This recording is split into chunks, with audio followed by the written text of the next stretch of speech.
chat up. Hold on, peoples. We're going to get you queued in, peoples.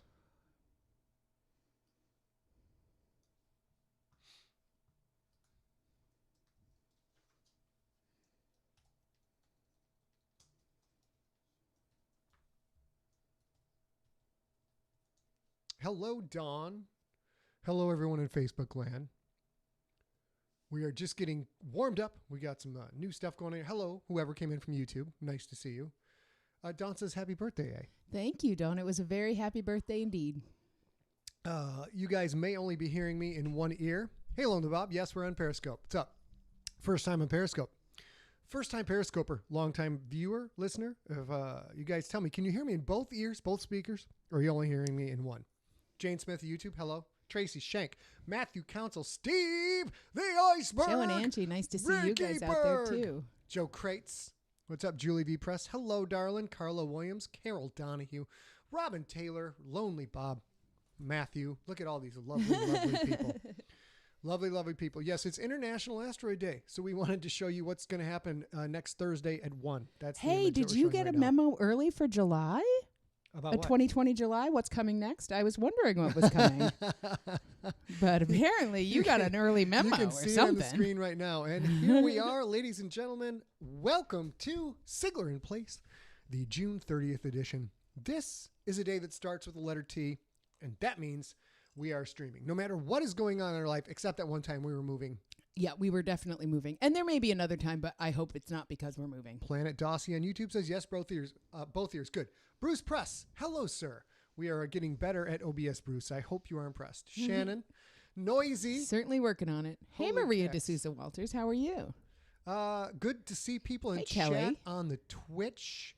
We're not seeing stats on anyone in the Twitch, so I'm glad to see you guys are showing up on Twitch. To be fair, the noisy astronomer who is on Twitch, it was like, yay, asteroids. Oh, wait. Yeah.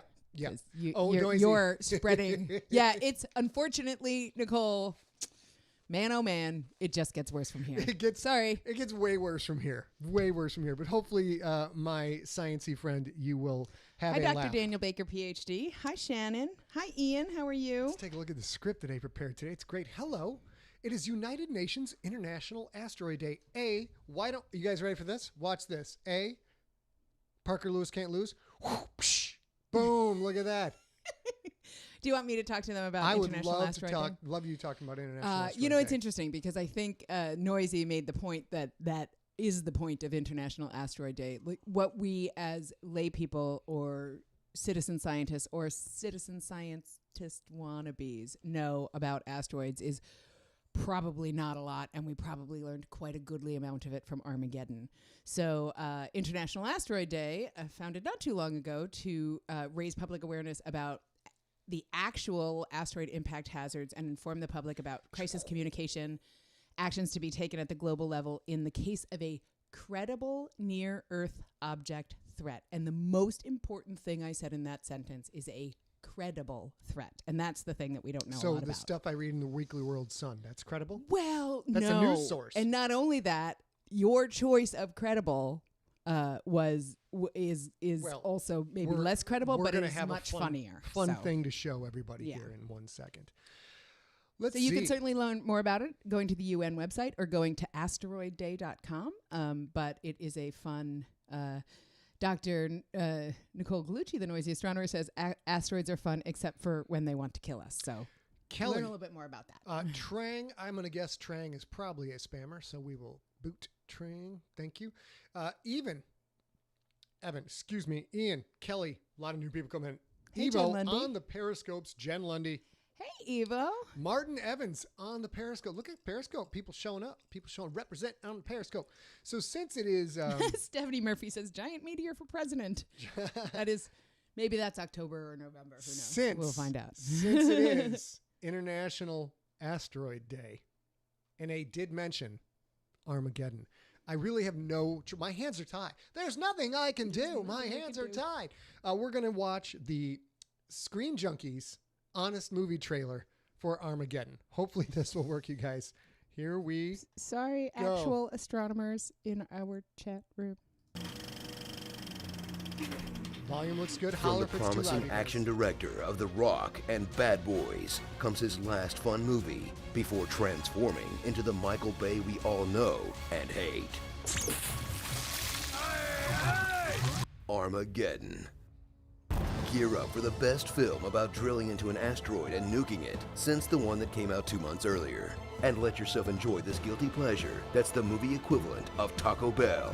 Looks okay on the surface, but for the love of God, don't think too hard And it comes about out rough. what's inside. Prepare for an all-out assault on your senses, where everyone is always yelling. It's on fire! It's on fire! It's them or all of us on fire! The clock is always ticking. Guys, the clock is ticking. Let's go. The clock's ticking. Let's go. The clock on that 9-foot nuclear weapon is ticking. And everything that can totally go adding boom that to my will rep. go boom.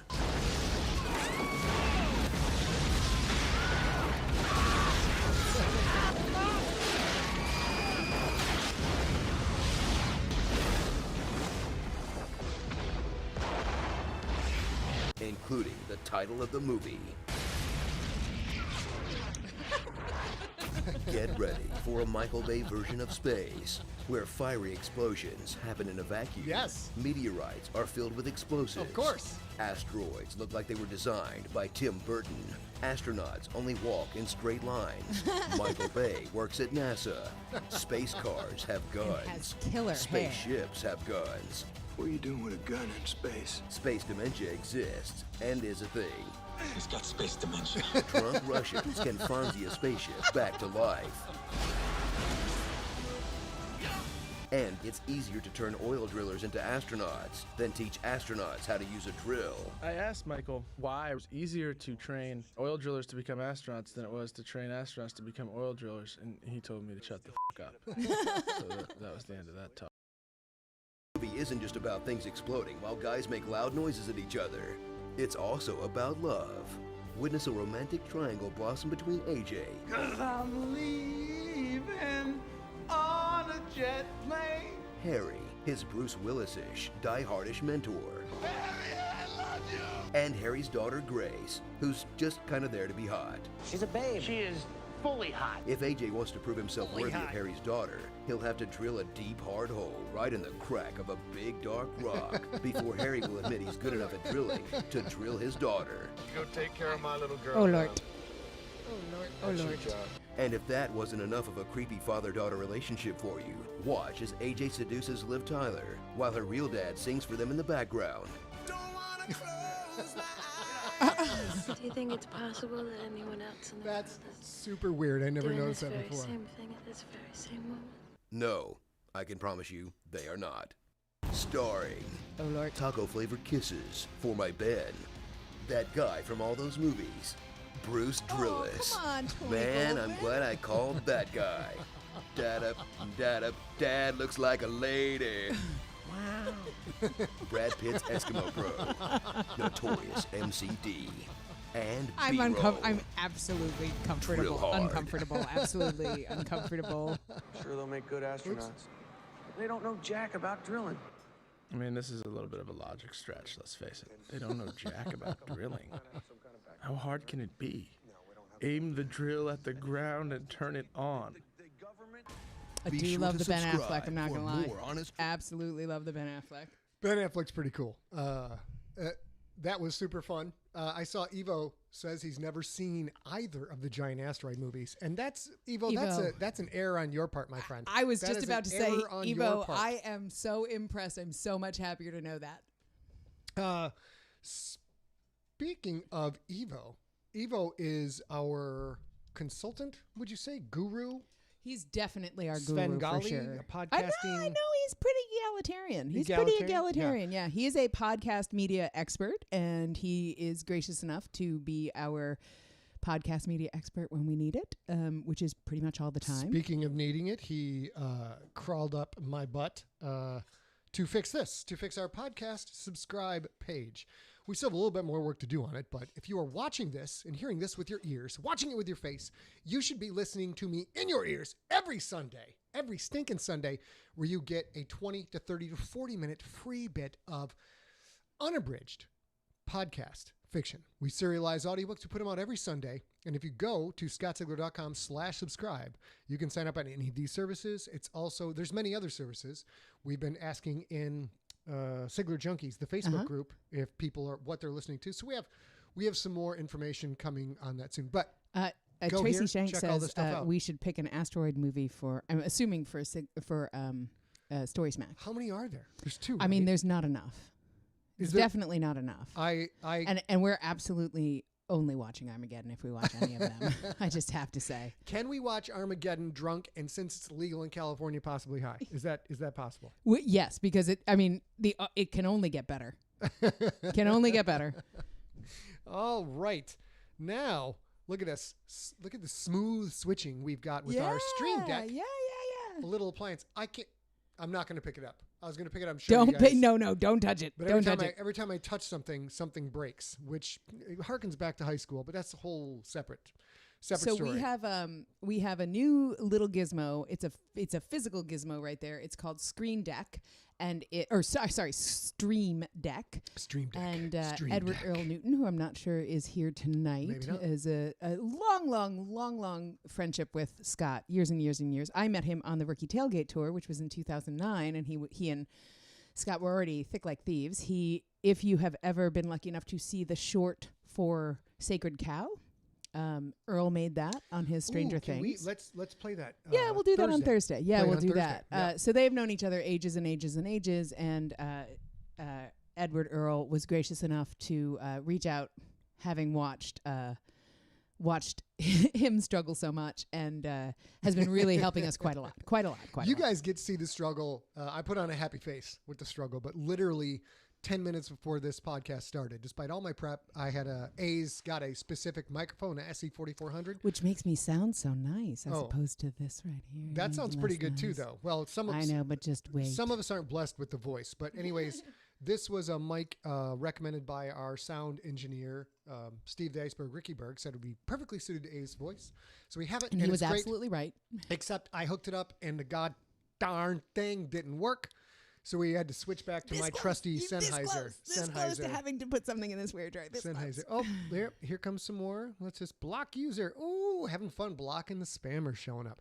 Ricky Berg, I am with you. I totally heart the. Oops, I hit the microphone. I totally heart the Edward Earl Newton, but I can't make a heart in reverse. There we go. Kind of. Wait, this way. This way. There. I'm trying to make a heart. You have to look at the heart. The heart is the same whether it's left or right. I was trying to do it reverse in the mirror. Is my point. Reverse heart. That sounds like something that should be on Urban Dictionary. We're not going to ask about that. However, I'm going to hit another button now. We're going to go to our weekly. Oh my Sponsor. God! Oh my God! It works so well. It works so well. You guys, this week's sponsor is a nonprofit charity that we really love. It's called Pop Culture Classroom. Angie Moranci, who is in the chat room on Facebook, works for Pop Culture Classroom. But if you've ever been to Denver Comic-Con, that is also their primary fundraising event. And Pop Culture Classroom, it's super duper fun. So Angie reached out years ago now to see if we would come to Denver Comic-Con. She herself is an audiobook narrator and a fellow junkie, but she works for Pop Culture Classroom. And normally when there isn't COVID-19 pandemic happening, they offer free educational workshops and drop-in hours in their on-site classroom. And the idea behind it is that there are some learners, some students who are better at learning with content that they love, and that's graphic novels and pop culture. And I don't want to speak out of turn. I know for sure it's pop culture and young adult novels, but I think it's quite a lot of things that are pop culture oriented, so that they are already in their comfort zone with the material, and then they learn like the things that you need to learn to pass fifth grade English kind of thing. In that, yeah, it's really, really, really cool. They have a ton of resources. They have a ton of online resources. They also run locally in the Denver area a very low cost summer camp, and they are still, even now through the pandemic, offering free educational content on their website and on social media. Pop Culture Classroom, like I said, also puts on Denver Comic-Con when that happens. This year, I think the governor extended the contract with the convention center in case it needs to be turned into a hospital, which I desperately hope it doesn't. Our San Diego Comic-Con is also canceled this year, and the convention center is currently being used to help manage the crisis as well. In our case, it's a homeless shelter. But the con is canceled. Pop Culture Classroom could use a little love, especially this year, because their biggest fundraiser is Denver Comic-Con, which they quite correctly, quite safely, graciously chose to cancel this year to keep everybody safe. So go on to, if you get a chance, go look at popcultureclassroom.org. If you are a teacher, if you have students, take a look at their free online resources. They're terrific, actually. And we will talk about them again on Thursday. But we're really happy to support them. And everybody that we talk about as a weekly sponsor, we also donate to. And if you have the resources, not everybody does, but if you have the resources to do that and you want to do that, that would be terrific. I think it's interesting that COVID is canceling stuff. So COVID's part of cancel culture. COVID cancel culture. It canceled the Comic-Cons. It canceled all kinds of things. All right. We have gone over our sponsor. Look at this. We got a cheat sheet and everything. It's so slick. You know what time it is. Hey, Baza, nice to see you out there. You know what time. We got 125 people on Facebook. Welcome, everybody. Hey, Sherry, nice to see you, too. On YouTube, 10 on the Twitch. I've been told Twitch is the future, and a few on Periscope, even though we can't tell how many are actually Hey, on Richard Periscope. Bennett, nice to see you. We don't always see you out there. Good to see you. And Angie, we love you right back. All three of you. David Spalding says, love your work. Thank you very much. We're very excited to have all of you tuning in. We have, in case you can't tell, I would like to say, we make this look easy. We don't make this look easy. We make this look very difficult, because it is very difficult for a couple of... what do we call ourselves? I mean, I can't call you a tech-tard. I'm a tech-tard. We're Luddites. A couple of Luddites. I'm absolutely tech agnostic. I'm like, here's this package that came from Sweetwater Sound for you. Go, do your thing. Oh, Sweetwater. My favorite store. I just bought myself a present from Sweetwater, actually. Oh, did you? Yeah, I like it. I did. Bought myself a little special occasion present. Let's see. Now we are on to, oh my gosh. You guys ready for this? I'm going to hit another button. Here we go. Questions. Oh, we got questions. We got a little dog that might be a dachshund that is looking around. A dachshund. We got questions. It's a dachshund that doesn't need to eat so many treats. So questions. Oh, we got questions. And a fat little dachshund wants to know what's going on. It's time fat-shaming that for cute dog? Junkie. Yeah, you can't fat shame a dog. Dogs can be fat all they want. I mean, they need all the treats they can get. They need all the treats. They have a short life. It's well, much shorter than ours. That's a good point. If I was only going to live 7 to 12 years, it would be wall to wall chocolate aisles, Honey Nut Cheerios, Twinkies, and cookie. What are some of my other favorites? Zebra cake rolls. Oh, like zebra those. cake rolls. You had a giant piece of chocolate cake last night. Giant piece of chocolate cake. Zebra cake rolls introduced me by one of our fiction consultants, Chris, Mr. Happy Grawl. I'm used to the zebra cakes that are, hexagonal, because I'm from Michigan. That's kind of zebra cakes we had. He said he was going to send me some zebra cakes, and I'm like, dog, don't toy with me. I love the zebra cake. He sends me the zebra cakes that look like a Swiss roll, a photo negative of a Swiss roll. Instead of black with white on top and white in the middle, this is white with black on top and black in the middle. It's delicious. But I initially freaked out and then found that I love the zebra cake. Zebra cakes are delicious. Zebra cake rolls are fabulous. I would like to say that Carlos Williams on Facebook says that this was such a much smoother stream. Oh, that's great. That's great. We've learned to shut stuff down. Different applications. We've shut down extraneous computers. We're only a 2-person company, but we have a lot of goddamn computers in this thing. We are learning how to block trolls. There's all kinds of fun stuff going on. And now it is time for questions. Hey, would you like to read the question? Sure. Hold on. Let me introduce the question asker. Well, okay. Hailing from the Isle of Samoa with a record of 13-0, 11 by knockouts and 2 deaths, it's Tom Daddy Mac McCormick. Alrighty. So, Tom McCormick asks, I believe that Kissyman and the Gentleman would be a great continuing series, at least as very small / short pocketbooks. Thoughts? This is a 2-part question, but we'll start with that one. A 2-part question. We have introduced Hunter Henderson and Son and Kissyman, when we get around to them, are very similar products for us. We're probably going to write various stories for anthologies and then collect them instead of putting them in the color series, which we've done with almost everything else. Hunter Henderson and Son, every time we get 3 of those together, it will come out as a volume of Hunter Henderson and Son's War Journal. There's one War Journal out right now. It is available on Amazon, Kindle, Yeah, it's Barnes & Noble. Yep. Do we do an audiobook for it? We did. Yeah, and Audible as well, read by me. Yep. Yep. And then we have 2 stories in Hunter Henderson and Sons for volume 2, which hasn't come out yet. Kissy Man, we're planning on doing the same thing. Basically, every time we get a group of Kissy Man stories together, probably 3, we'll put out. We do have one Kissy Man and Gentleman out, right? We have one book out. Yeah. Yeah, we have one Kissy Man book out, and it's a very specialized. All of a sudden, it's a very specialized. The Kissy Man is a very specialized. Oh Lord! And we're having pizza tonight too, so she's going to have to endure. The sauce is magnificent. So when we get enough Kissy Man stories together, we'll put them out. I absolutely adore the anti-hero of Kissy Man. I mean, I really like Hunter Henderson's son. I wouldn't put out characters if I didn't like them, but that is such a lie. That is such a lie. Nobody called him on it. I mean, I know I have the fastest ability to tell him, but well, anyways, so the answer to your question is, we're planning on putting out when we get 40 to 50,000 words, which is a novella. We get that many short story or middle story, whatever the hell you call it, that many together. We put out an anthology. We put it out. So Kissy Man will have a second book out someday. Right now, as I've said in all of these podcasts and continue to say, all of the effort goes into Mount Fitzroy, GFL Book 6, The Gangster, The Killer, which may be undergoing a name change. GFL novella The Killer might have it. Yeah. Stay tuned. We might be changing the name of The Killer due to some awesome cover art we've got coming in for it. And after that, I'm working on The Crypt, Book 1 and Book 2. And then we'll look around and see what else can go on. So that is the layout we have. So there's a discussion going on in the chat room about zebra cakes versus Swiss rolls versus Nutty Buddies. Oh. And I got to say, Nutty Buddies, like I ate so many Nutty Buddies.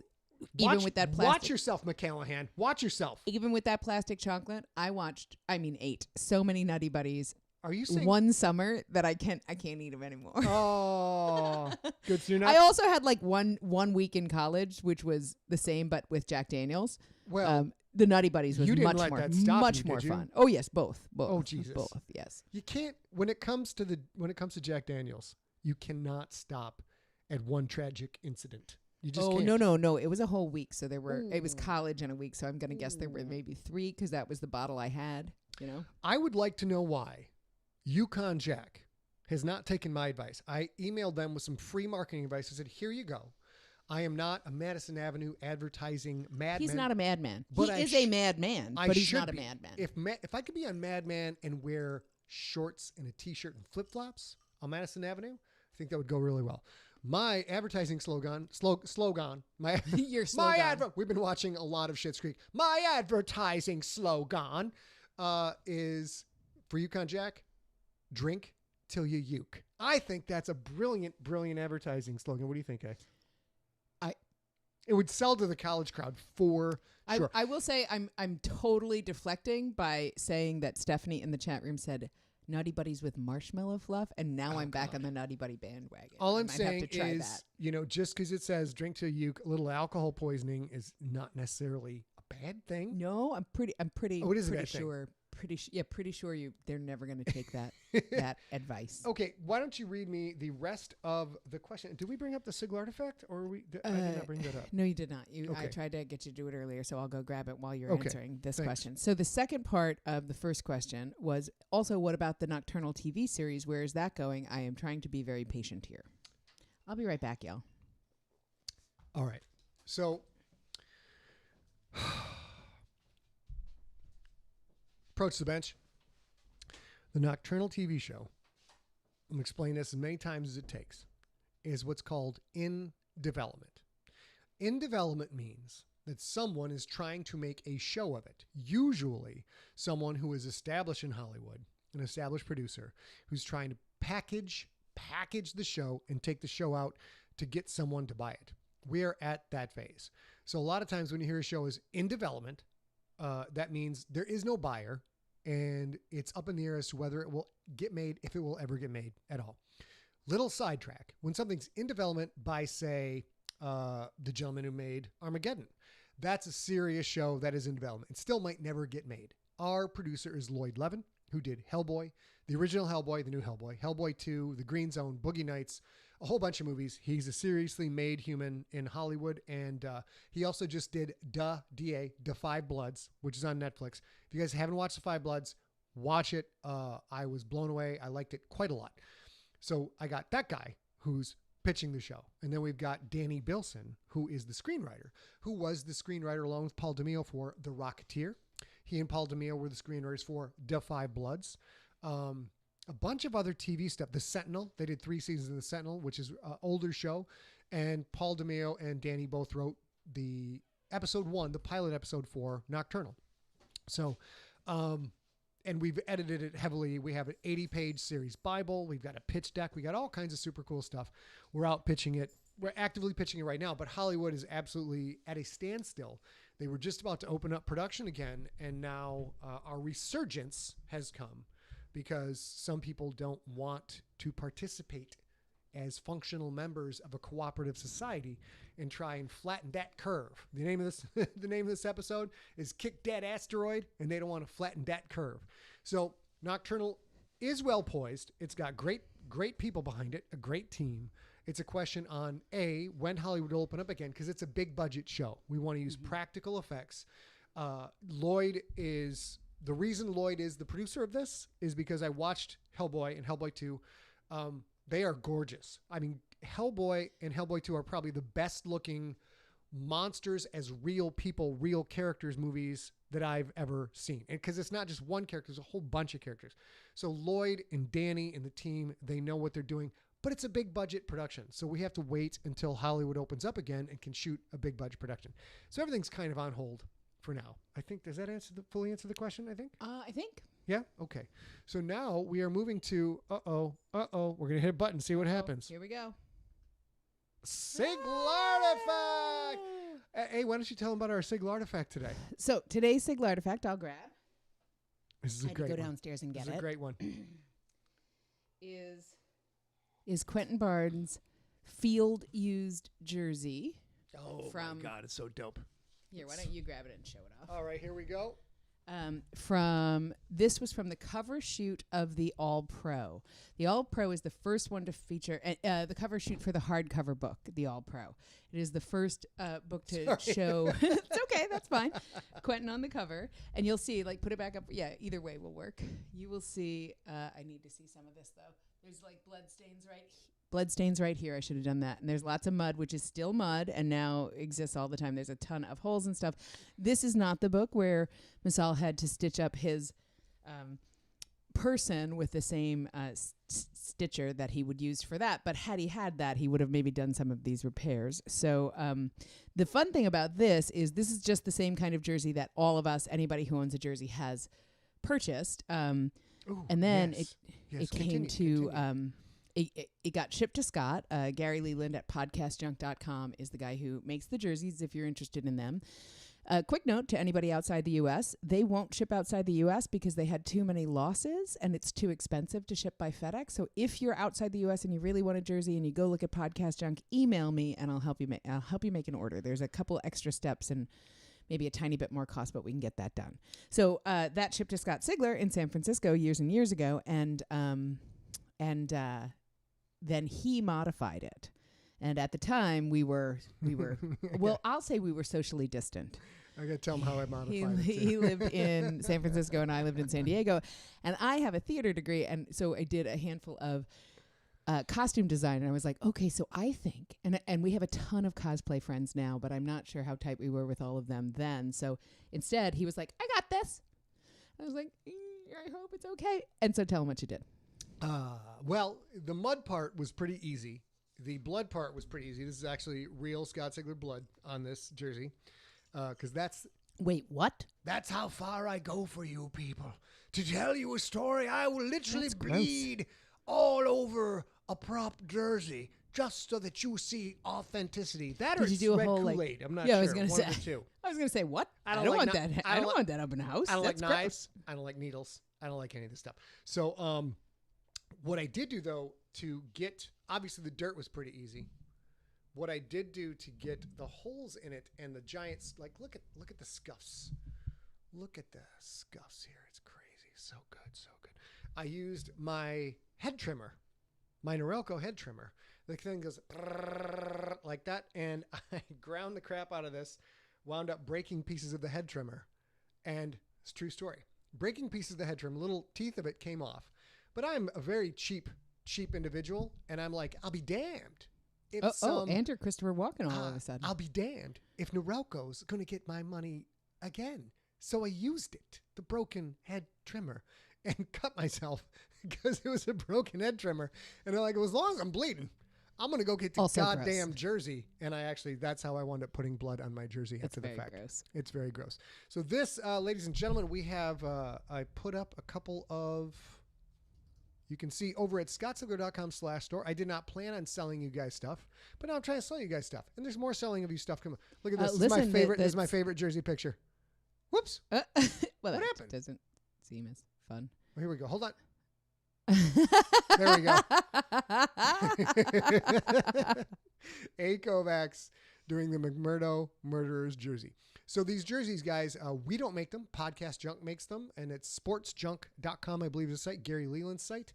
And he licensed these out, and these are NFL quality football. These are the same. The Kraken's jerseys are the same thing NFL teams use. The McMurdo Murderers jersey is a dye sublimation jersey. So it's a jersey, but you would never use that in an actual game. Turns out it's much more comfortable to wear. It doesn't have the giant shoulder pad stuff. It's not all baggy. So it's a mixed bag. And it's a lighter fabric too, so it's less hot as well. It's less hot. Like me sitting next day, I'm less hot. Not that I'm not hot. I'm less hot.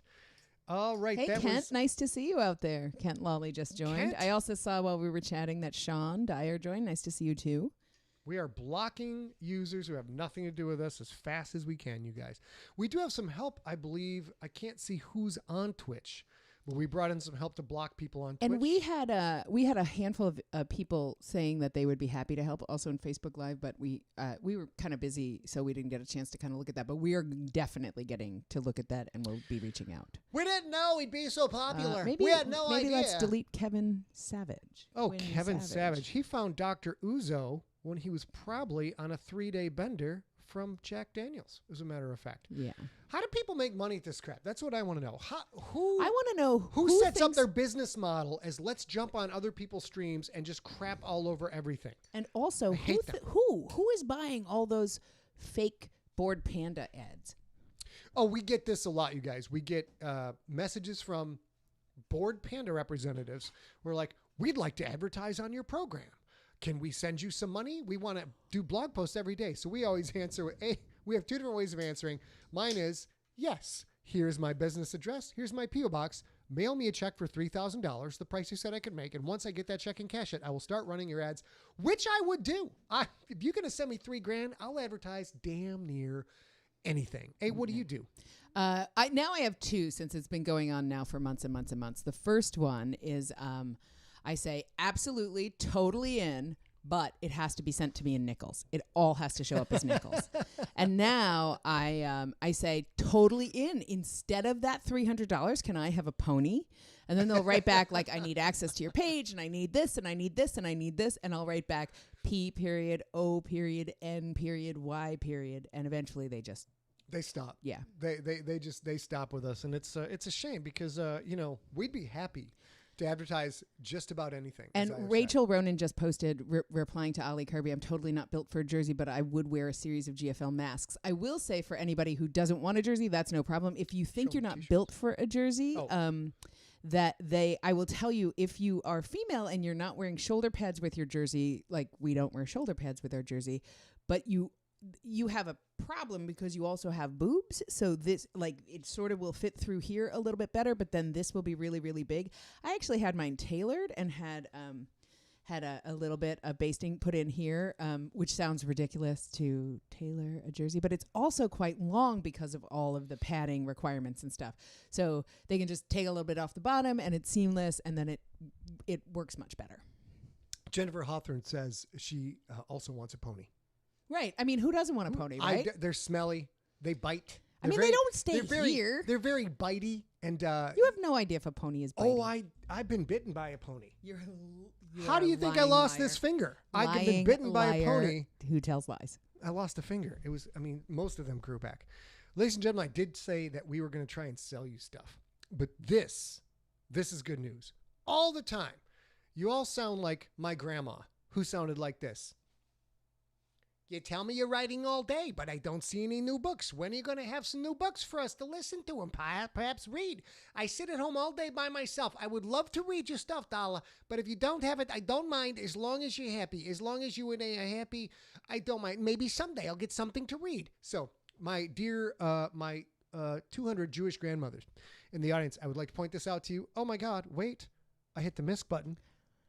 Oops. Nothing happened. That didn't work for shit. Hopefully you guys can still hear us. Something went wrong. Let's go to here. Book promo. Oh, Jen, you got vetoed for a tiny cow, a mini cow? That hurts. It hurts right. It's right in the heart, right in the heart. Ladies and gentlemen, this is a momentous moment. A moment that is momentous. A moment, if you will. What we have for you guys here today is new stories that are available to be bought over in stores. Here we go. It's scottsigler.com/library. Now, we're having a little bit of a problem with this page. If you log in at the site, you will see these books. If you are there as a guest, you will not see these books. We're trying to figure that out. But if you have a profile over at scottsigler.com, you can also find these things at Amazon. At scottsigler.com/library, here it is. Oh, did you see? Mount Fitzroy cover? We have a brand new, 3 brand new stories. We read one last week. We read my story, The Love, from the Dystopia Triptych, Book 1, Ignorance is Strength, edited by the amazing John Joseph Adams. He has released all 3 books. These are anthologies that tell a dystopian story, and I'll read you their boilerplate in a second. Book 1, my story, The Love, is an Ignorance is Strength. Book 2, Burn the Ashes, contains the story, The Hate. And book 3 contains the third part of that short story trilogy, the V Invadens trilogy, which is called The Sadness and the Joy. V Invadens is, it's not a spoiler. It's a kind of amoeba. And it's Is it an amoeba you made up or a real amoeba? A little bit of both. It's a little, what we call like a shake and bake operation. All right. Fair. Let's go in real quick. We'll take a look at this. I'll read this to you. I'm very excited mostly because these covers are gorgeous. Just lights out gorgeous covers. War is peace. Freedom is slavery. Ignorance is strength. George Orwell once wrote of a world where abuse of power begins an abuse of language and a bastardization of truth. Some of today's most exciting voices in speculative fiction explore the ramifications of those ideas, and ignorance is strength. The Dystopia Triptych is a series of 3 anthologies of dystopia fiction. Ignorance is Strength, before the dystopia, focuses on society during its descent into the absurdity and the madness. Burn the Ashes, during the dystopia, turns its attention to during the life during the strangest, most dire times when you can't find an outhouse in which to poop. Or else The Light, after the dystopia. Book 3 concludes the saga with each author sharing their own vision of how we as a society might crawl back from the precipice of despair, find our own bathrooms, and be able to poop in private. Sir, I read that along with you. You can see it right there. It says it doesn't say anything about poop at all. Poop in private. Somebody asked what we were drinking, AK. You are drinking Talisker Storm, and I am drinking a very, like a sidecar spritzer, maybe? I always have to add club soda or else I'm sloppy by the end of the show. Yeah. There's a little bit of sloppiness on this show. It is called SIP, which stands for SIGLERinPLACE. As a matter of fact, let me see them. Let me see those drinky emojis. Fire them up. Drink emojis. Oh, Todd Taylor's in the house. What? Hello, my friend. Nice to see you out there. Todd Taylor is the most gifted individual when it comes to writing lyrics of my fiction put over other songs. It's sick and ridiculous. And Todd, we're happy to see you. Yes, Evan, a sidecar spritzer. Oh, there's sorry, my drink. No, a lemon drop spritzer. A sidecar spritzer probably wouldn't work. It's a little too spicy. Jen Edwards Jordan, I don't need your survivalist knowledge. Don't tell people they can just poop in the woods. The apocalypse is all about not finding a place to poop and being out of toilet paper. We were on the precipice. We were on the borderline. We were on the cusp of the cataclysm. We were on the edge of the abyss when we would go to that store and not be able to find toilet paper. I was having heart palpitations. When was that? Not that. That's in this whole pandemic. We couldn't find toilet paper. You have never had a toilet paper shortage ever. You But were if not I on the did- precipice of anything. If I please approach the bench. If I did have a toilet paper shortage and I was on the poop precipice, the poopipus, you can note. I'm pretty sure you would that- know.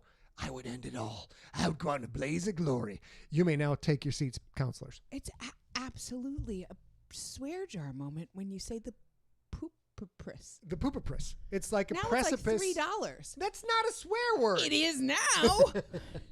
You didn't say you were gonna stick poop into every single thing we do all I'm not day. sticking poop into things. I'm taking poop out of things, namely me, hopefully No, into a toilet. in the when you read the whole library thing, you added poop to the story that's not there. I don't know what you're talking about. It's gone now because they edited it. But all right, so that is our new books. Now it's time to move back to. Debrielle Carr, if I said your name right. One, that's Thank you, Brian. absolutely gorgeous name, and two, I can totally see your profile picture.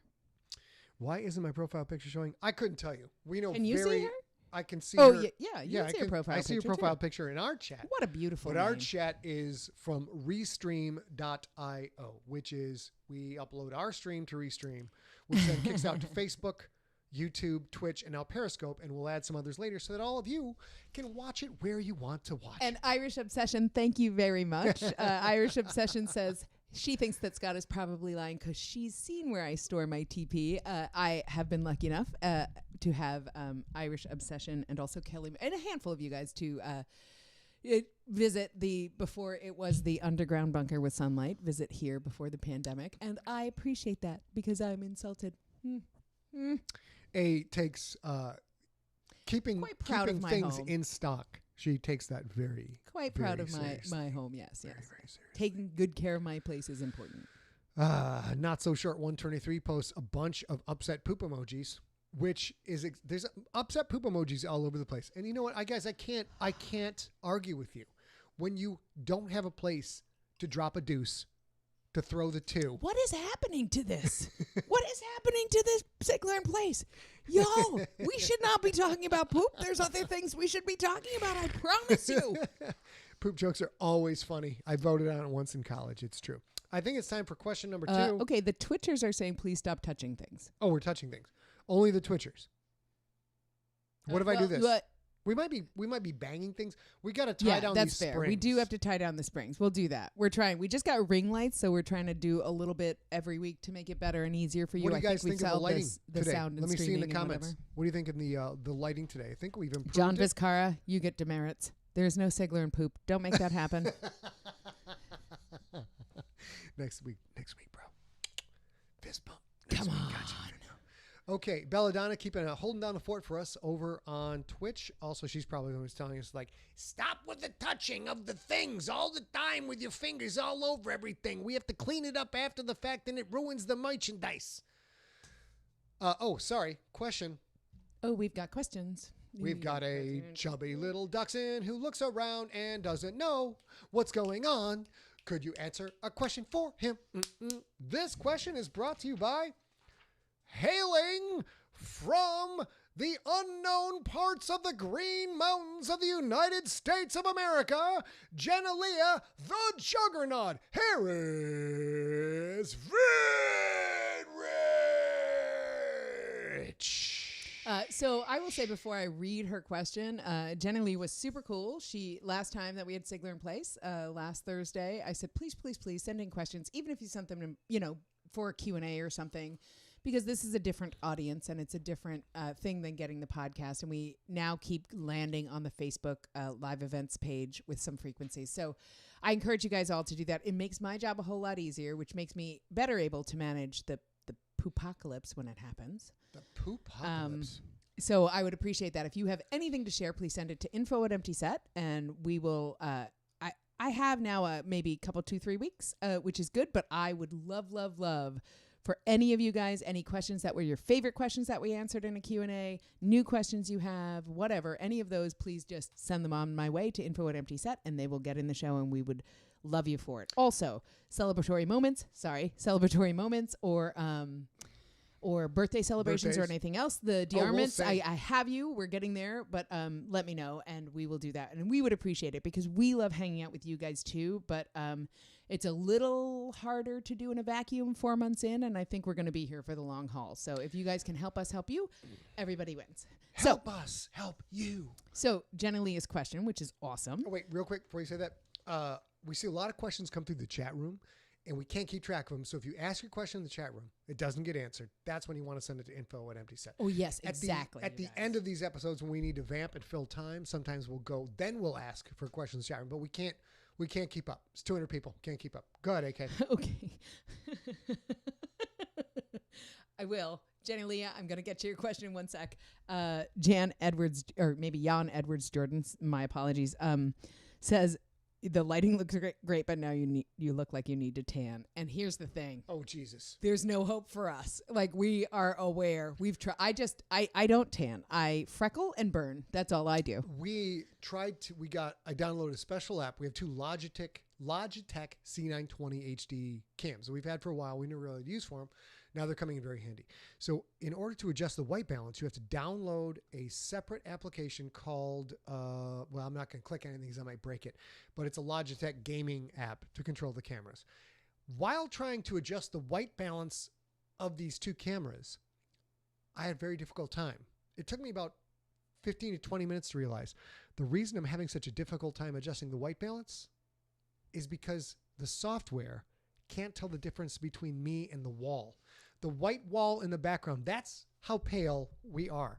That we can't get the camera to see the difference between Here's us the and thing. the wall. We're never going to be able to change how pale we are, but we're changing how that looks from the inside. I promise all y'all. We're working on being solid citizens here moving forward, but we will always be this pasty. I promise you. This is all we can do about it. Not much we can do about it. That said, sorry, Jenna Leah, we're going to get to your question Let's do right it. now, Let's do which it. is Jenna Leah Harris. Vidrich asks, thinking of Tiger King and the pandemic, did you ever think that the real world situation would be crazier than your fiction? I'll answer that first. Do you have a remote control right there? Check that light remote control. It's hanging off the light, and see if you can hit the negative button and bring your... Never mind. Don't worry about it. He's got a bum wing. We'll work on it for next week. Did I ever think there would be situations... How's that, Nelson? Is that any better? That's much better. Do it a couple more. We adjust on the fly. We'll do it in post. We do it in post. Oh, no, we'll do it live. We're doing live. We're doing live. We'll do it live. Better? Is that better? I think it is. I mean, come on. It's just... That smile is so bright. There's only so much you can do to dim it down, guys. There's only so much you can do. Plus them teeths. So the question is, thinking of Tiger King in the pandemic, did you ever think that a real life situation would be crazier than fiction? A couple of things to say. One will sound political, but it is not, at least for the purposes of this show. The first thing is I haven't watched Tiger King. I'm not going to watch Tiger King. I don't do true crime. I hate true crime shows. I don't like, as a hardworking author and hardworking podcaster and all these other things, I am not a big fan of some shows that capitalize on human tragedy and pain. And to me, that's what most of the true crime stories are, like My Favorite Murder, etc. People love them. They're great shows. More power to everybody. But I just cannot get into a lighthearted approach to things that involve actual real death, real suffering, real tragedy. That is just not how I roll. So I've not watched Tiger King, not going to watch Tiger King. We watch almost no true crime right now. We'll watch documentaries about historic events like Stonewall riots or, a mass murder thing. But like if the show itself focuses on here's our people in distress of the week. Here's our people in pain of the week. We just avoid that. And we actually, I will say, like I've read Michelle McNamara's book about finding the Golden State Killer, things like that. But and she actually found the Golden State Killer, though. Yeah, she didn't live long enough to see that, unfortunately, but she did find the Golden State Killer. And literally today, he pled guilty to the first 13 murders, which is glorious. But I agree with Scott. Like, I'll never watch The Tiger King because I know that it's probably great entertainment and salacious and fun and weird. And I do know whether, spoiler alert, if I know anything, I know Carol Baskin definitely fed her husband to the tiger. But I don't know who her husband is in that all the all the pictures I've seen. So regardless, we're not going to watch that. But this is not my question to answer. It's his. But I agree that it's hard, especially in a time where we don't get to see a lot of people and like interact with a lot of people. It's hard to sort of watch animals get hurt and abused and dismissed, and people get hurt and abused and dismissed just to entertain me. I can't do that. So we've got plenty of problems in this world where people are struggling to get by that we don't feel the need to celebrate in that particular facet. If you want to celebrate in that, that's awesome. That's why there's 500 channels. That's why there is the internet, all this kind of good stuff. As far as think of a real life situation that's crazier than the fiction I write. As nuts as this real world pandemic is, if you've read my Infected trilogy, hold on. What's this? No, nope, that's not it. Back to May. Wait. I don't know what we're doing. But I'm getting crazy. So if you've read this trilogy right here, look how smooth I am. God, I'm getting good at this. I'll never be great. This trilogy, Infected, Contagious, and Pandemic. Everything that's going on right now, as crazy as it is, not as crazy as what goes on in that series. So it's very difficult to find things in real life that are crazier than what I write in my fiction, or say Jonathan Mayberry or Pierce Brown writes in their fiction. That being said, I got pushback on the Infected trilogy for my president, who was a very conservative, religious woman, American president. And the editor pushed back on a lot of the stuff in there, saying stuff like, look, dude, this is unbelievable. This couldn't possibly happen. You're going to have to bring this back to the world of believability. So this is not at all a political statement, but if I had written a plot line that involved many of the situations that are going on with our current president of the United States, if I'd done that 6 years ago, I guarantee you the publisher would not have published it. They would have been like, this is so unbelievable. This will never happen. This is just, you're just going to have to cut it. Because I've literally had a publisher say to me, what is going on in your book will not pass muster. It'll take everyone out of the story. They won't believe it. And I had to cut stuff that is now actually effing happening. And it's bonkers to me because I get where the publisher was coming from. But this situation right now is like, yeah, things have become, there are political things going on now that weren't there before. And if you'd written about them before, it would have been too unbelievable to support them. So I will say that president, her name is, I think, Vanessa Blackman. Blackman. Blackman, yeah. Yeah. And she was actually named after a junkie. Which is, her name was? Her name was Vanessa Cockburn. Which is her actual name, and she's awesome. Yep. And I had just met Scott just after that, so I didn't go to the mat for that. But Scott went to the mat and was like, look, this is a real person. This is truly happening. And they refused, and they insisted that he change the name. Couldn't do it. They also cut out of Nocturnal Magnus Paglione being a cutter, self-inflicting himself with knife wounds or cuts, which is actually a real thing. And they literally would not publish the book unless I removed this plot element of a character that cuts himself in order to deal with stress and particular bits of trauma and psychosis, whatever. Which also wouldn't happen today. Now, well, after sharp objects, no, there's right. Well, now there's enough people who are have. John says Sandra Blackman. Yeah, her original name was Vanessa Cockburn because that's the junkie she was named after, and that didn't pan out. But now I think, which is, it's sad from the perspective of that was still true then, but it's also kind of nice that now we're in a place that we've done this and we've seen this and we would do this again. And I'm glad now that if you had published that book today, I think we actually would have a Vanessa Cockburn. We would have Magnus struggling so hard with his mental health that he cuts himself to feel pain that he can handle. Yep. And I'm glad. It's weird to say I'm glad about that, but you guys get me. I'm glad about that. So that is the answer to your question, Jenna Leah. All the time, scientifically, I see stuff that's bat shit. I'll pay the swear jar. It's bad shit. That's two. To me, developments in science, developments in biology. It has been exciting to see. Sorry, it's exciting for me to watch the research on that the COVID sends out tentacles into other cells to help itself spread. Which, if you've read the infected, Schitt's Creek. If you've read the infected trilogy, you would know that it happens. So that has been pretty cool. And now, as John has pointed out in the comments, we are now looking down the barrel of another zoonosis, a virus. Yeah, a virus that is jumping from pigs to people, a strain of the flu, as you may have read about in my book, Ancestor. Let's see if I find Ancestor. Yeah, and here's the thing. I mean, this is nothing new. It's just new to us as information. Zoonosis has been, for the history of humanity, has been the way this has worked, and it will continue to be. And, you know, we're dealing with that now where we're learning more and more as fast as we can about this novel coronavirus. But seriously, it's been around 6, maybe 8 months at the very, very most.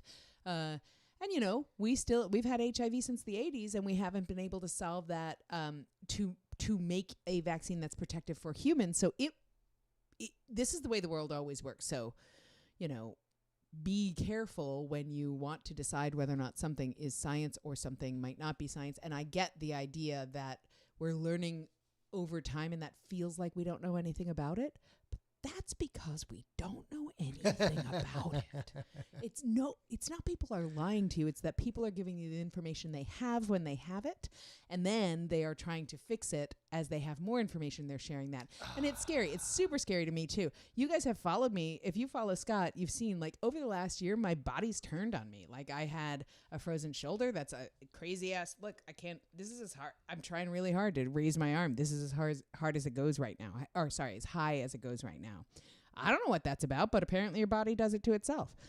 I broke my own heel because my Achilles tendon was too short. Like, I'm never going out of the house again, you guys, because my body is already unreliable. And there's zillions of people like this. So just I appreciate that people want to be thoughtful and it's confusing, but take this seriously and do literal research, not just somebody who you went to high school with said on Facebook, masks are not appropriate or whatever. Just really carefully do the work because we want every one of you to be around forever. Just like he's going to live to 133. That's right. We want that for everybody. 133, boy.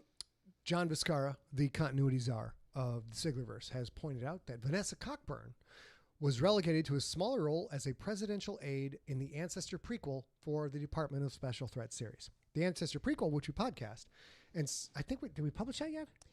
I'm not sure. We published it in something. Anyways, the point is, once the publisher was out of the way, and the publisher was great, fabulous publisher, fabulous editor, loved the guy.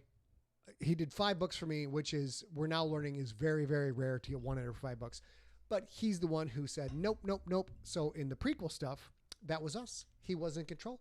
And we put in the Cockburn. So there. What do you think of that, son? Yeah. 7 o'clock, almost. 7 o'clock. Pacific So time. we've done pretty much everything. We have already told you that we are going to celebrate or talk about Pop Culture Classroom. Do you guys have any questions? So it is 7 o'clock, scheduled from 6 to 7 p.m. Pacific time. But we're having a good time. So if you guys want to throw any questions into the chats. Evan, I don't know what a requel is. Maybe you could explain what a requel is.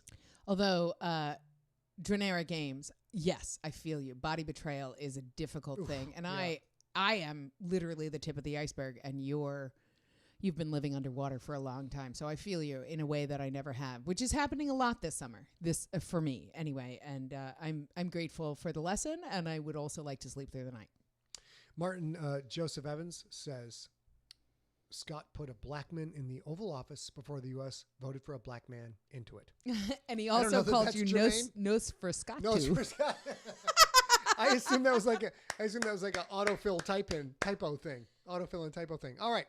So, Salaf, I do not play Call of Duty. I play no video games right now because I am focused on creating stories for all of you people. The only thing we do that's not writing related is eat and SIGLERinPLACE. That's about it. I used to play a lot of FIFA. FIFA was great because I could play one FIFA game and walk away from it and have fun and gradually build a franchise over time. What I can't play is Madden because I have bought Madden twice, and both times I have bought Madden over the past 20 years, I've wound up giving away not only Madden, but the entire console as well. I have called my friends and said, would you like an Xbox and games? Come get this goddamn thing right now. Get it out of my house. Because when it comes to American football, I am powerless. I got to build a franchise and draft those players and scout. It's ridiculous. So I don't play a lot of games. What books are you two what are you reading right now, eh? What book are you reading right now? I'm reading Code Girls. It's a nonfiction book about the code breakers in World War II who were part of the Allied forces. They were Americans and they were in Virginia. And because of the way that the gender-based education and workforce was, the people who were very good at code breaking the people who were in the United States and not gone off to war and very good at code breaking were people like school teachers or mathematicians and things like that, which were jobs that were acceptable for women. So they were a whole cadre of women who broke the codes, and like the person who broke the codes that probably stopped World War II, that was a woman. And so I'm reading that book, and it's been very, very interesting. What about you? I was just reading a book. All my books come from Audible. By the way, if you want to sign up for Audible, go to scottsigler.com/audible, and there's an opportunity there to get a free trial. If you're not on Audible, you can download it. You can sign up for a free 30-day trial.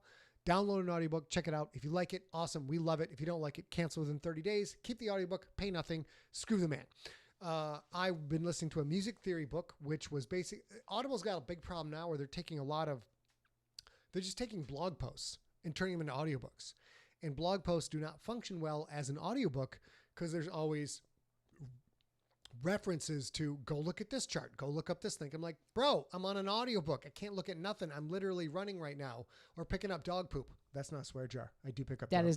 That is not a swear jar. So Poopocalypse is. The last Yep, there you go. There you go. The last book that I finished, because I just returned my music theory book is the point, was How to Be, I think it'll play, so I got to watch that. How to Be an Anti-Racist. By Ibram Kendi. Absolutely fascinating book. And I mentioned this on a few streams back, so forgive me if I'm repeating myself. But although the Galactic Football League is a metaphor for the unifying power of sports, the racially unifying power of sports, and how I feel as an ex-athlete and a football player and a wrestler, that sports in the in larger society, sports does not get credit for what it has done for Western society and in America in particular to bring a lot of people from different backgrounds together. And once you're on the field or on the court or on whatever other playing surfaces there are. Yeah. Once you're on the field and you've been there for 2, 3, 4 weeks, nobody gives a crap anymore about your color, your gender, your sexual preference. It's really about can that guy or girl put the biscuit in the basket? Can they carry the rock? Can they block? Can they set a pick? It's absolutely fascinating. And this is coming from an all completely lily white Northern Michigan, where we had 2 minority kids on the football team. They were Vietnamese refugees who were brought in. And immigrants. The immigrants were adopted, and they were great. And their last name was Tran. Mm-hmm. Okay. And that was it. I mean, literally, that was it. We had one black girl in school, and it was just, and that was in high school. So I came from a culture that was literally all white. So white, we made fun of the different kinds of whites. We had Polak jokes, we had German jokes, all that kind of crap. So also, glad that's gone too. That's largely gone too. Also blonde jokes for that. But the focus here, Ibram Kendi, I'm actually... let me finish. What I was saying was, although I write a series that's about racism, and I'm trying to use as a way to show the faultiness of racism by introducing different species. So all the humans can hate all of the key or all that's Sklorno, and we're kind of post-racism in the human world, but it still exists to hate things that are different. I realized I have never, ever once read a book about racism, particularly from the viewpoint of a minority author. So that's why I read that book, and I'm going to read more, and it was eye-opening. It was rough. And I will say, Ibram Kendi, one of the things he does very well is holds every human who wants to be anti-racist and wants to be better accountable. That's incredibly different than calling out certain cultural groups or certain heritages. He holds himself accountable, and that's the very first thing he does. So I know that in my family anyway, I am descendant from Irish immigrants. My dad came over when he was 23 from Ireland. My mother's parents came over pregnant. So I have come for quite a long time as a first generation American.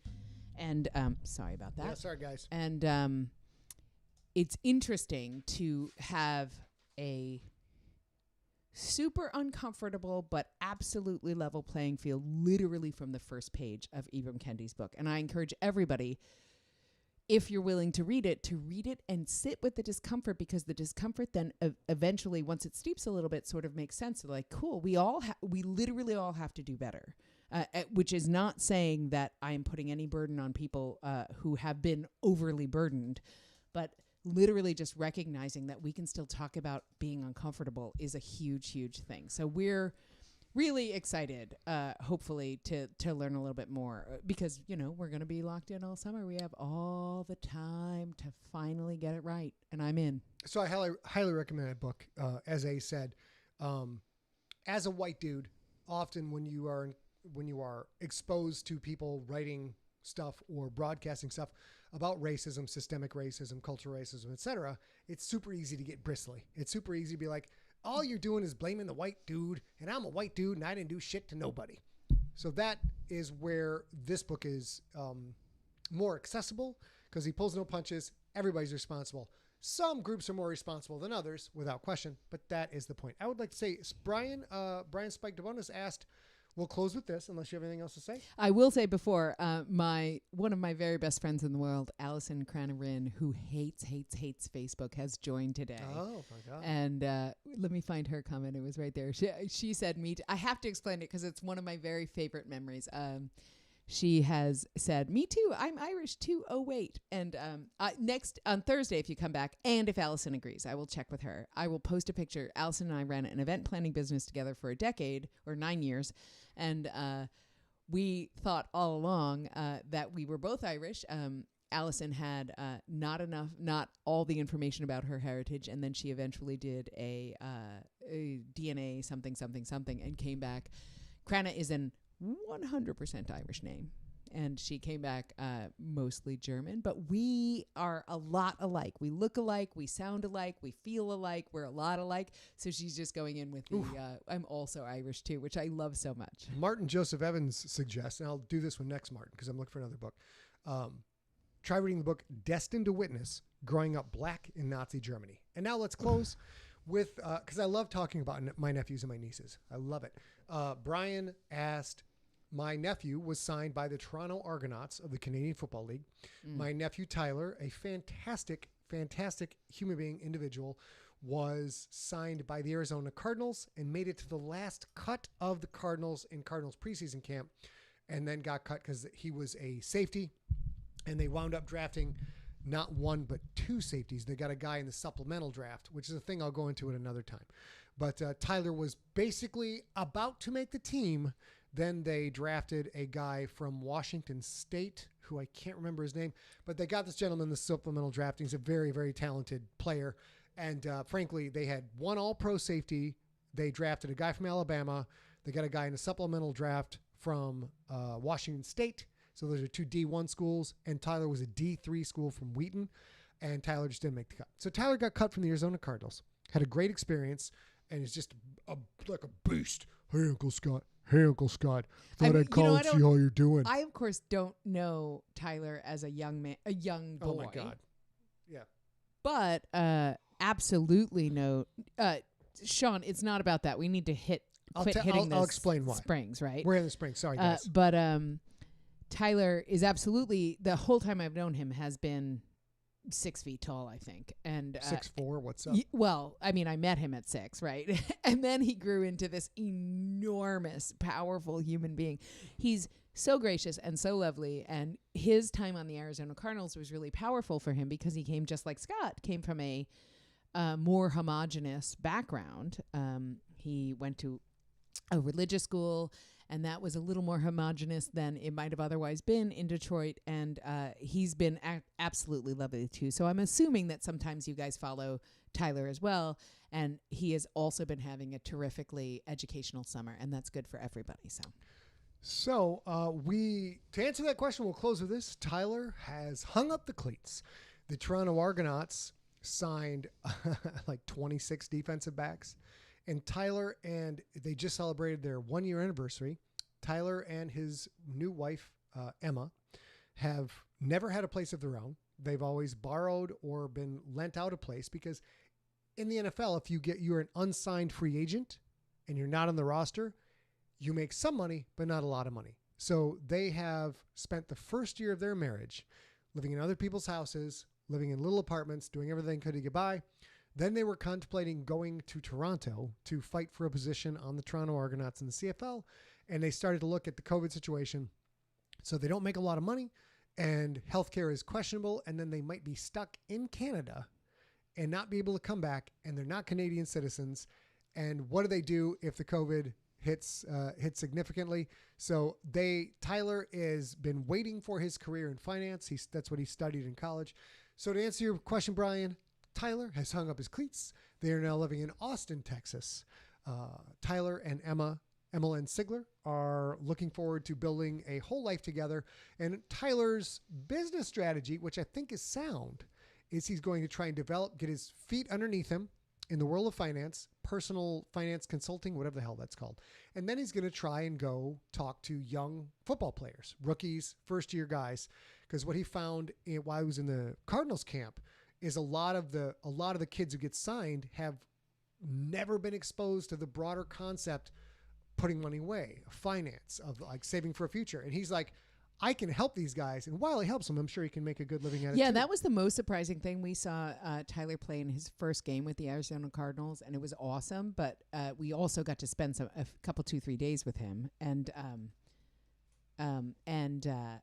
it was great to hear him say, like, they have an hour of finance education every single day during the work week. And that's amazing, actually. So I hope that that's changing, because it's got to be difficult to go from struggling for everything to having everything and not knowing how to take care of it. So we're going to end right there. I will say Planet Dossie is on YouTube. Not everybody can see this question, but Planet Dossie on YouTube just asked, hey, by the way, I'm sorry. You never need to be sorry. We're always glad you're here. Come on now. I'm new to the podcast, but who is the lady sitting next to you? And I will say, my name is A. Scott and I are business partners, but I'm going to end here because we're 15 minutes over, and you should come back, Planet Dossie. You should come back on Thursday. Announcement on Thursday, is that correct? Yeah, we'll talk a little bit about our relationship on Thursday, and you guys should come back to see that. And we would love, I'm specifically inviting you, Planet Dossie. I don't know your actual name, so I'm probably Perry. Well, yes. I mean, I hope not, but, you know. Come back on Thursday at 6 p.m. Pacific time, wherever you are in the world. What is that? Is there 30 days in June?